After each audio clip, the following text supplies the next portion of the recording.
ચલો ભાઈ, આજે પાલક રાઈસ તો બનાવવાના જ છે. પાલક રાઈસ માટે હું નીકળી છું માર્કેટની અંદર પાલક ગોતવા. આ છે ઓસ્ટ્રેલિયાની માર્કેટ. ઓસ્ટ્રેલિયાની માર્કેટમાં તમે જોઈ જુઓ, એક વીકમાં બધું શાક એક સાથે લેવાઈ જાય. માર્કેટનો ટાઈમ શું હોય? 6 થી 1, એટલે અડધો દિવસ. અડધા દિવસમાં તમને વિયેતનામીઝ પાસથી બધી શાક મળી જાય. લીલીછમ પાલકના આપણે ડાળખા કાઢીને લીલીછમ પાલકને આપણે બનાવી નાખશું મસ્ત મજાના મકાઈના પાલક રાઈસ, જે વિટામિન સી અને હેલ્ધી એકદમ જ હોય. વિટામિન સી તો ભરપૂર જ હોય, પણ આયર્ન બહુ જ હોય મોટા પ્રમાણમાં.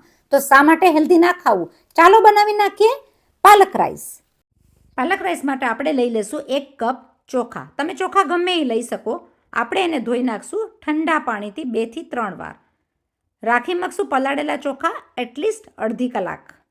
લઈ લેશું આપણે ફ્રેશ પાલક અને બીજા બધા શાકભાજી. પાલકને ધોવી પડશે 3 થી 4 પાણીમાં. ઓસ્ટ્રેલિયાની અંદર જે ભાજી આવે છે એ રેતીમાં થતી હોય છે. રેતીમાં થતી હોવાથી આપણે એને બહુ ચોખ્ખી કરવામાં ટાઈમ લાગે.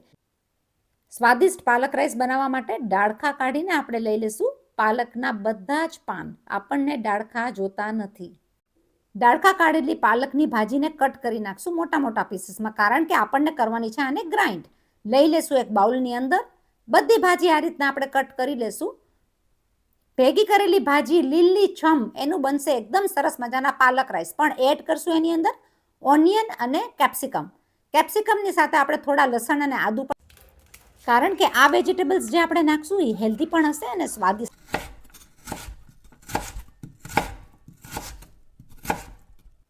આપણે બધું કાપી લેશું ઝીણું ઝીણું. ચલો ભાઈ, આટલા વેજીટેબલ્સ આપણે લઈ લઈશું ગ્રાઇન્ડિંગમાં. બધા કટ કરેલા વેજીટેબલ્સમાં કેપ્સિકમ છે, લસણ છે, કાંદા છે. સાથે લઈ લઈશું આપણે કચુંબર બનાવવા માટે, એટલે કે રાયતું બનાવવા માટે ઝીણું ઝીણું કાપેલું વેજીટેબલ્સ. ચોખા આપણા પલળીને થઈ ગયા છે. ગરમ પાણીમાં આપણે એડ કરી નાખશું પાલકને. પાલક ઓસ્ટ્રેલિયામાં બહુ મોટા પાયે મળતી હોય છે, પણ બહુ જ રેતી અને ધૂળવાળી હોય.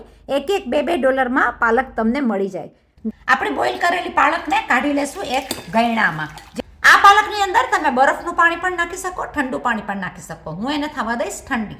વધેલું પાણી ઘણા બધા ઉપયોગમાં લઈ શકાય, જેથી કરીને પાલક સૂપ પણ આમાંથી બનાવી શકાય. પાલકની ભાજીને કરી નાખશું ગ્રાઇન્ડ. તો હું લઈ લઈશ એની અંદર કાંદા, લસણ, આદુ, 2 તીખા લીલા મરચાં. જો તીખાશ વધારે હોય તો વધારે સરસ લાગે, પણ છોકરાઓના હિસાબે હું બહુ તીખું નહીં કરું. આ બધી વસ્તુ હું પાલક સાથે લઈ લઈશ. થોડું એવું લઈ લઈશ ભૂંગળ મરચું. આપણી આ બધી વસ્તુ નાખેલી છે, એને આપણે કરી નાખશું ગ્રાઇન્ડરમાં ગ્રાઇન્ડ. ભાઈ, પાલક રાઈસ થાય છે. થોડી એવી લઈ લેશું મકાઈ. તો મારી પાસે છે ફ્રોઝન મકાઈ. હું એને નાખી દઈશ પાણીની અંદર. તમે જોઈ શકો કે પાલકની પેસ્ટ બહુ જ સરસ તૈયાર થઈ ગઈ છે. ઠંડી પાલક ગ્રાઇન્ડિંગમાં નાખવી. પાલક રાઈસને એકદમ મસાલેદાર બનાવવા માટે હું લઈ લઈશ 2 ચમચી જેટલું ઘી. ઘીની બદલીમાં તમે તેલ પણ લઈ શકો, પણ ઘીનો સ્વાદ એની અંદર એકદમ જ સરસ આવશે. આપણી પેન ગરમ થતાં આપણે લઈ લઈશું થોડું એવું જીરું. જીરું સાથે શરીરના સ્વાસ્થ્ય માટે આપણે લઈ લઈશું હિંગ. હું લઈ લઈશ એની અંદર થોડો ખડો મસાલો. મેં લઈ લીધું છે સ્ટારના બી. સાથે લઈ લઈશું 2 તેજપત્તા, 2 સૂકા મરચા, તજ અને લવિંગ. કરી નાખશું બધું સોતે. સોતળેલા મસાલામાં આપણે લઈ લઈશું લસણ, કાંદા.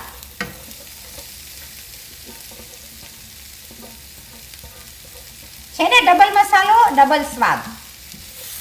થોડું ક્રન્ચીનેસ લાગતાની સાથે કાંદા અને લસણમાં પણ પાલક રાઈસ ખાવાની વધારે મજા આવે. લસણ કાંદા ના ખાતા હોય તો તમે એની વગર પણ બનાવી શકો. આ બધું સોતે થતું હશે ત્યારે આપણે લઈ લઈશું મકાઈ પણ. બધા વેજીટેબલ્સમાં વટાણા પણ બહુ જ સરસ લાગે. બધી વસ્તુને કરી નાખશું થોડું પિંકીશ ઉપર સોતે. સોતળાતી વસ્તુની સુગંધ આખા ઘરમાં એકદમ જ સરસ આવશે. લઈ લઈશું પાલકની પ્યુરી.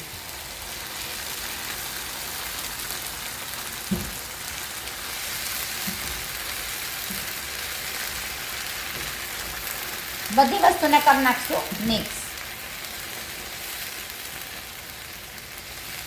પાલક એટલે ભરપૂર આયર્ન અને બહુ જ વિટામિન્સ આની અંદર ભરેલા હોય છે. પાલકનું શાક બીજી રીતના કે પાલક નહીં ખવાય, પણ આમાં તો પાલક બહુ સરસ રીતના ખવાઈ જશે. તમે જરૂર બનાવજો. એકવાર બનાવેલું વારે વારે ન માગે તો મને કહેજો. એટલો સરસ સ્વાદ થશે કે એકવાર બનાવેલું પાલક રાઈસ તમારી પાસે ઘડે ઘડે માંગવામાં આવશે. નાખી દેશું બધો ચડિયાતો મસાલો. હું લઈ લઈશ કલર માટે થોડી એવી હળદર. હું લઈ લઈશ 1 ચમચી જેટલું કાશ્મીરી મરચાંની ભૂકી. લઈ લેશું માપથી મીઠું.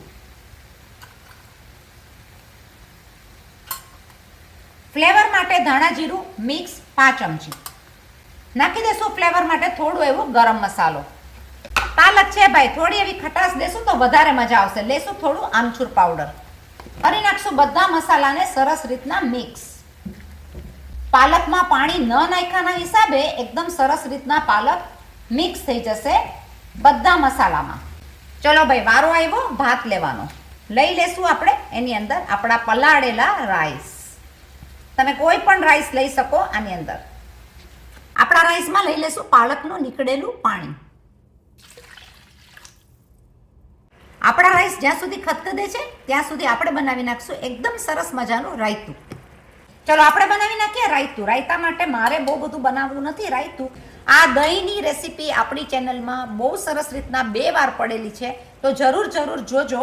જો તમે મારી ચેનલને સબસ્ક્રાઇબ ના કરી હોય તો સબસ્ક્રાઇબ કરજો, લાઈક કરજો, શેર કરજો. આગળ જેને નથી આવડતું, જેને શીખવું છે એને ફોરવર્ડ કરજો. ચલો આપણે એ વાત સાથે માં લઈ લીધું દહીં. લઈ લેશું એની અંદર કાંદા, ટમેટા અને ધાણા. લઈ લેશું થોડું એવું મીઠું. 2 પિંચ જેટલું લઈ લેશું ચાટ મસાલો. કરી નાખશું બધી વસ્તુને મિક્સ. ચલો ભાઈ, ત્યાં સુધીમાં તો આપણા ભાત પણ બધું પાણી પી ગયા છે. લઈ લેશું થોડું માપ માટેનું પાણી. પાલક રાઈસને બિલકુલ વાર નહીં લાગે, ખાલી ભાત ચડતા હોય એટલી વાર જ તમને લાગશે. 15 થી 20 મિનિટમાં ભાત ચડી જાય એટલે આપણા પાલક રાઈસ થઈ ગયા રેડી. પાલક રાઈસ થઈ ગયા છે તૈયાર 10 થી 15 મિનિટમાં. બહુ સહેલી રીતના સિમ્પલ મસાલાથી, વધારે પડતા મસાલા વગર પાલક રાઈસ બહુ જ ફાઇન થતા હોય છે. જરૂર કરીને જોજો.